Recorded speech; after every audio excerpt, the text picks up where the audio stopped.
Orang-orang yang punya tanggung jawab di dalam kehidupannya sekarang selalu berpikir, gimana caranya supaya suhu bumi tidak meningkat. Karena suhu bumi meningkat 2 derajat saja, itu sudah menyebabkan es di kutub mencair dengan luar biasa dahsyatnya. Apalagi kalau suhu bumi ini meningkat lebih dari 2 derajat. Makanya muncullah gerakan orang-orang yang sadar bagaimana memperbanyak menanam pohon, bagaimana menghijaukan halaman, bagaimana menghijaukan hutan kembali.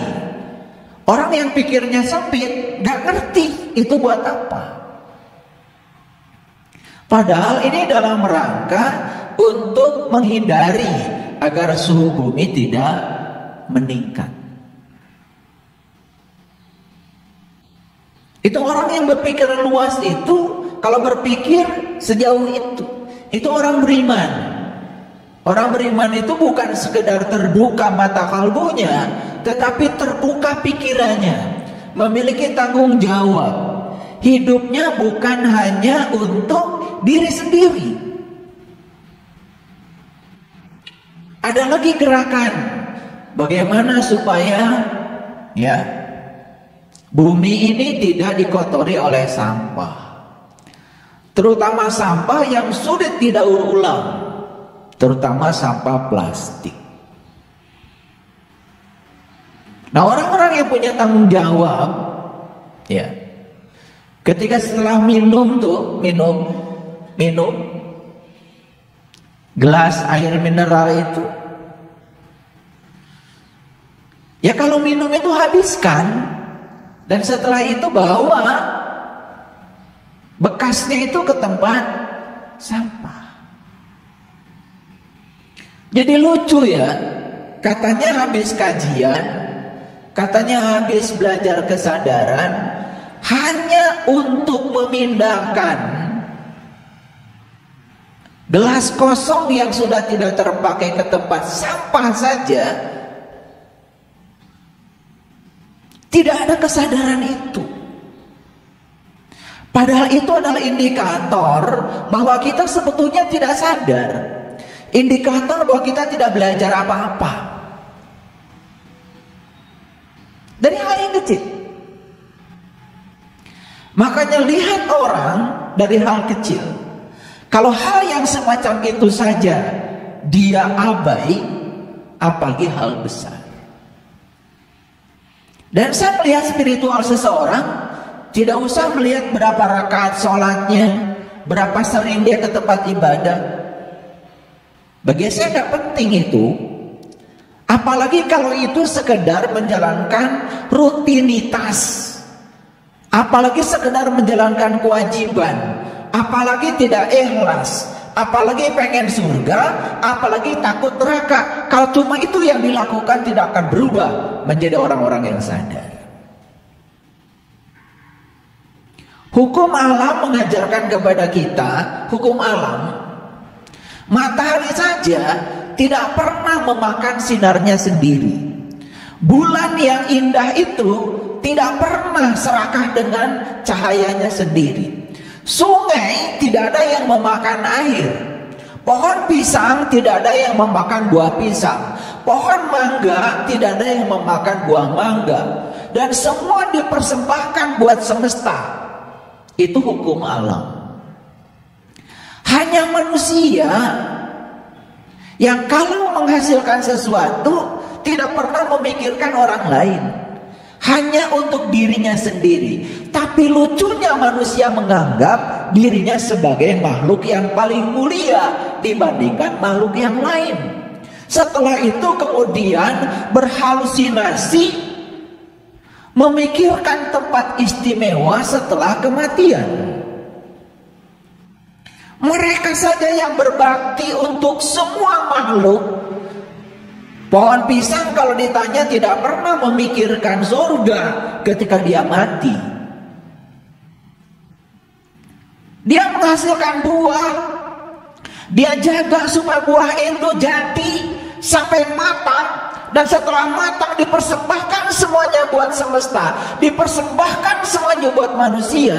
Dan setelah dia mempersembahkan buahnya itu dinikmati oleh manusia, dia mati. Dan tidak ada pohon pisang yang melahirkan buah pisang 2 kali, hanya 1 kali. Selesai dia mempersembahkan baktinya kepada semesta, dia mati. Dan dia saat mati tidak memikirkan surga seperti kebanyakan manusia. Jadi kalau kita berpikir siapa sesungguhnya yang tidak tahu diri di semesta ini, dan siapa yang membuat kerusakan di semesta ini, tidak usah saya jawab, karena kalian sudah tahu jawabannya.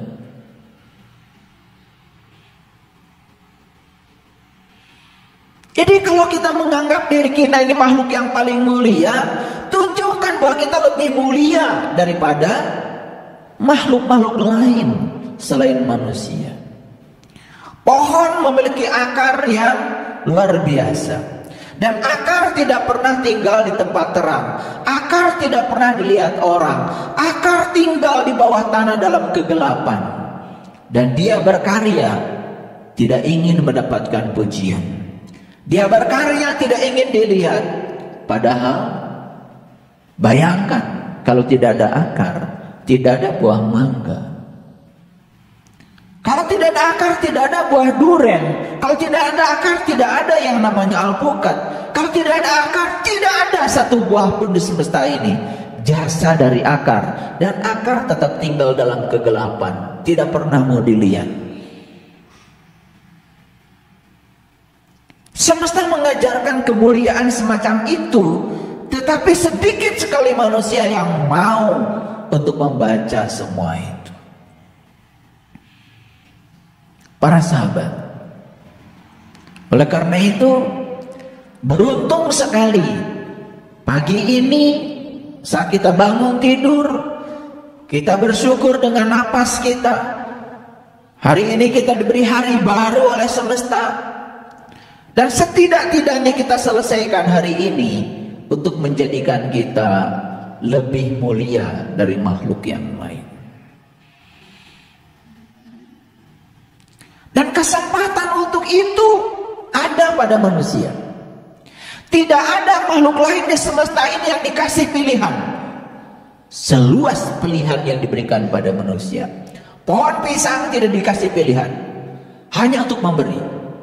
Sungai tidak dikasih pilihan, hanya untuk memberi. Manusia dikasih pilihan, karena manusia dikasih kecerdasan yang melampaui semua makhluk yang lain. Tapi banyak sekali manusia yang tidak bisa menggunakan kecerdasannya, bahkan mengizinkan dirinya menjadi boneka yang dikendalikan oleh satu kekuatan buta. Mengizinkan doktrin dan dogma menghajar dirinya, dipenjara oleh doktrin dan dogma yang menghajar dirinya. Lalu manusia mengizinkan dirinya dipenjara oleh pikirannya sendiri.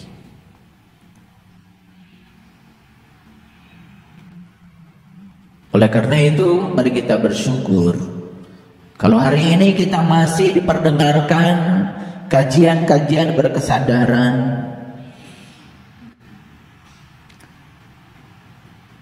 yang akan meningkatkan kesadaran kita. Oleh karena itu mari kita rundukkan kepala kita. Kita berterima kasih kepada Allah sang pemilik semesta.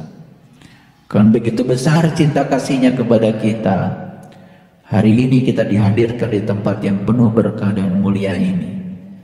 Karena daya dan upayanya, karena kudrat dan iradatnya. Karena beliau tahu apa yang kita butuhkan, beliau tahu apa yang kita rindukan, dan kita dihadirkan di tempat yang penuh berkah ini. Oleh karena itu, mari kita puji Dia dengan membaca hamdalah. Alhamdulillahi Rabbil Alamin. Ya Allah, sang kehadiran, sang keberadaan, segala puji hanya pantas untuk-Mu ya Rabb. Kehadiranmu di rumah ciptaanmu yang kau ciptakan ini merupakan sebuah berkah bagiku. Karena kehadiranmu membuat aku bisa melihat, kehadiranmu membuat aku bisa bernafas, kehadiranmu membuat aku bisa mendengar, kehadiranmu membuat aku bisa merasa, kehadiranmu membuat aku bisa berdaya. Oleh karena itu, ya Allah, tunjukilah kami ke jalan-Mu yang lurus, jalannya orang-orang yang telah Engkau anugerahi nikmat, jalannya para nabi, para siddiqin, para syuhada, dan orang-orang yang soleh. Jangan Kau biarkan diri kami menjadi orang yang Kau murkai. Jangan Kau biarkan diri kami menjadi orang-orang yang tidak tahu jalan pulang kepadamu. Ya Allah, bukakanlah pintu kesadaran kami, bukakanlah kecerdasan yang melampaui pikiran kami. Mari kita sapa asma Allah dengan kelembutan dan cinta, seraya membaca basmalah. Bismillahirrahmanirrahim. Para sahabat, hari ini saya akan bicara neraka yang paling besar. Dan neraka yang paling besar itu adalah saat diri kita mengizinkan untuk menjadi tawanan dari rasa takut kita sendiri. Dan saya akan tunjukkan hari ini, dan saya akan buktikan bahwa siapapun yang sampai hari ini kehidupannya masih ditawan oleh rasa takutnya, maka dia sesungguhnya sudah menciptakan neraka yang paling besar bagi dirinya. Saya ulang sekali lagi, siapapun yang sampai hari ini mengizinkan dirinya berada dalam tawanan rasa takutnya sendiri, maka dia sesungguhnya sudah menciptakan neraka yang paling besar untuk dirinya sendiri. Dan saya berulang kali mengatakan, yang menciptakan surga dan neraka bukan Tuhan. Yang menciptakan surga dan neraka sesungguhnya adalah diri kita sendiri. Kita mau tinggal dalam surga, kita mau tinggal dalam neraka, itu adalah sebuah pilihan.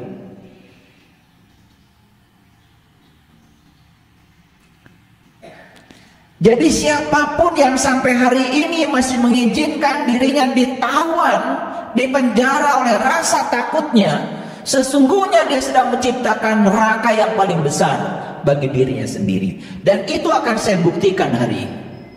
Saya akan buktikan dengan contoh-contoh, dan bahkan nanti saya akan banyak bertanya kepada kalian, dan nanti kalian akan menjawab. Karena apa? Belajar yang paling bagus adalah menemukan jawaban sendiri dari dalam diri kita sendiri, bukan jawaban dari luar diri kita. Itu yang disebut dengan discovery learning, belajar penemuan, belajar menemukan sendiri. Dan jawaban yang ditemukan oleh kita itu adalah jawaban yang pasti karena kita mengalaminya sendiri.